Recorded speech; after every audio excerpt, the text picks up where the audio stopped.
Welcome back. If you're thinking about a movie on the long weekend, we're here to help. CTV film critic Richard Crouse joins us with the weekend offerings. Hi, Richard. We're going to do 4 films this weekend. Is that right? Absolutely. Let's bang through them. Okay, let's bang through them.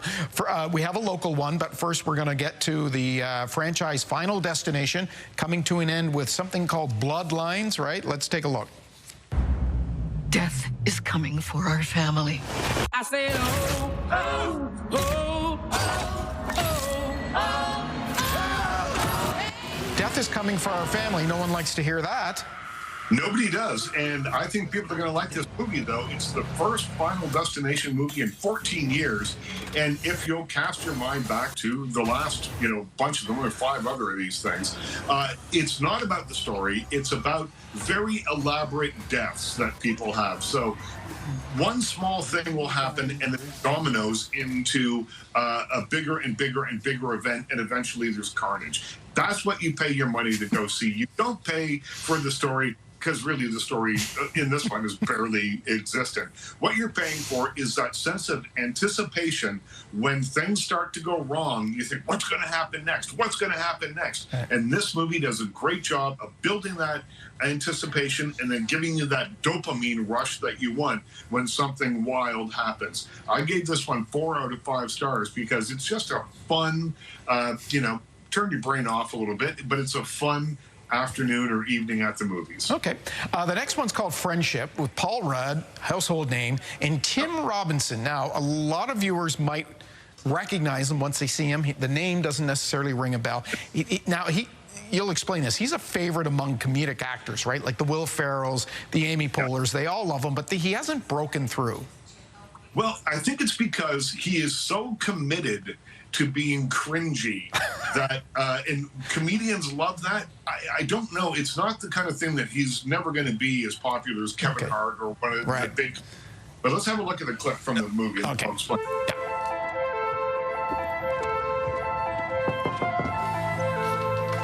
Hello?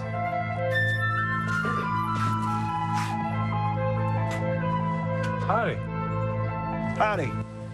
Yeah, well, I'm uncomfortable already. Drink at 8 tonight? Well, what happened is that he plays Craig, who has no friends, married with a kid, but he's happy just to sit at home watching television. And then his neighbor, played by Paul Rudd, he moves into the neighborhood. He whether a local news station, cool stuff in his house, and he's got a big group of friends, and he invites Craig to be part of his friend. Craig does something really stupid and is asked to leave. We don't want to be friends with you anymore. And then he spends the rest of the movie going to extremes to try and get back into that friend group and feel that warm embrace that comes with having good male friends. And so this is a movie that reeks of desperation. This character will put nothing ahead of trying to make sure that he is loved and part of this friend group, and it doesn't work all that well for him.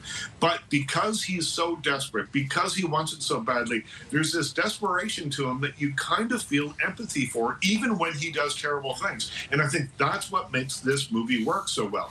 It's funny, Paul Rudd is great, but it's that sense of empathy, particularly in the last scene, and I will not tell you what happens beforehand, but in that last scene, you're either going to love him or hate him, and I kind of felt sorry for him. So it's called Friendship. It's in theaters right now, and it's good stuff. Yeah, well, he is great. Okay, the next one is Canadian pop star The Weeknd, stars in a film named after his album. Hurry Up Tomorrow. Here's a peek. It does not kill me. Everything remains exactly how it was. Okay, this is very interesting. What'd you think? That's the question I'll ask you, because this is essentially an extended music video. It's a story that is based on something that happened to The Weeknd when he lost his voice mid-concert in 2022 in real life. They use that as a jumping off point to examine what happens when you become a huge pop star, when you become famous, the pressures that are on you. There's stuff about exploitation of women in here. There's lots and lots of ideas. none of which seem particularly fresh, none of which seems particularly new. And it really does feel like a vanity project, one that has been kind of banged together to take advantage of this incredible success in the music world that The Weeknd has. What I would have loved is if they had made a series of music videos and then maybe put them all together, and you can decide the order you want to watch it in, or when you want to watch it as a film, or you can enjoy it as short films, because as a movie it does not work. So I gave this 1.5 stars out of 5, and it's in theaters. Okay, let's go to one that does work. It opened up last weekend. It is very local, written by a Nova Scotia author, made by Jason Buxton, who's from Halifax, shot in Halifax. This is Sharp Corner. Can't live like this. People are dying on our lawn. It's a lot to process. I thought this was our dream house. This is about priorities. This is a thriller that's been very well received, including by you. It's really good. This is Ben Foster, who plays kind of an everyman. He's married to Colby Smolder. They have a child. They've just bought a house that maybe they can or cannot afford. You never really get a sense of that. But perhaps they're able to afford this giant, beautiful home because it's on a treacherous piece of land. On the edge of their property is a very sharp corner, and cars come careening down the road and often can't navigate it and have car accidents in their front yard. The first time it happens, it's shocking. The second time it happens, it's still shocking, but Ben Foster's character, Josh, rushes out to help the people, and he becomes addicted to that feeling he gets when he's there on the scene first, helping people and being looked at as a hero. So it's an interesting character study. Ben Foster is so often known for his external acting. He's like in Hell or High Water and lots of other films where he's this very, very intense actor. Here he takes all that intensity and moves it inward. You always know what he's thinking. You always know what's going on with him, even when he's not saying a word.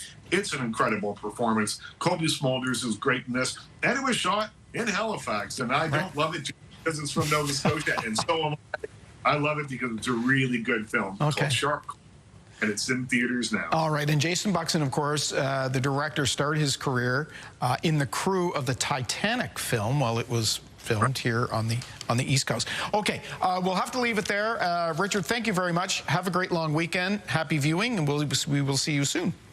Absolutely. Thanks so much, Todd. More entertainment news in your show after this.